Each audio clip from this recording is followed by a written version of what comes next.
நீங்கள் அரை மயக்கத்தில் அப்படியே படுத்துட்டு இருப்பீங்க, எல்லாரும் எட்டி எட்டி பார்த்துட்டு போவாங்க.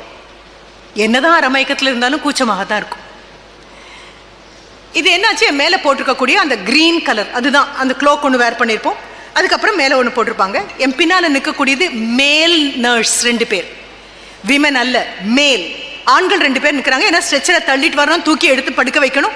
இதுக்கெல்லாம் விமனை விட மென் தான் ரொம்ப வசதியாக இருக்கும். ஸோ அவங்க 2 பேர் நிற்கிறாங்க.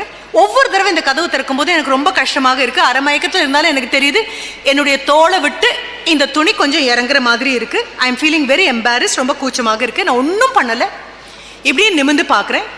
என் பின்னால் நின்று அவருக்கு மீறி போனால் 20 வயசோ 22 வயசோ 25 வயசோ அதுதான் இருக்கும், 30 தொட்டிருக்காது. இப்படி பார்க்குறேன். அந்த அரை வினாடி என் பார்வை அவருக்கு புரிஞ்சுது. எங்கள் 2 பேருக்குள்ள எந்த பேச்சும் இல்லை, என்ன பேசக்கூடிய நிலைமையில நான் இல்லை. என்ன வேணும்னு கேட்கக்கூடிய மாதிரியும் அவர் இல்லை. என்னை எப்படி பார்க்குறாரு, குமிஞ்சு பார்த்தோன்னா I just look at him. கண்ணில் அந்த சின்ன ரிக்வெஸ்ட் இருந்ததோ என்னமோ தெரியாது, ஒரு சின்ன விண்ணப்பம் என் கண்ணில் இருந்திருக்கலாம். ஒன்றுமே சொல்லலை அந்த பையன். அதனால தான் உங்களை குழந்தைங்கன்னு மறுபடியும் நான் சொல்கிறதுக்கு பெரிய காரணம் அதுதான். ஒன்றுமே பேசாமல் மெதுவாக என் தோளில் இருக்கக்கூடிய அந்த துணியை நகர்த்தி என் காதுக்கு பின்னால் இப்படி சொருகி விட்டார். And I look, he did this.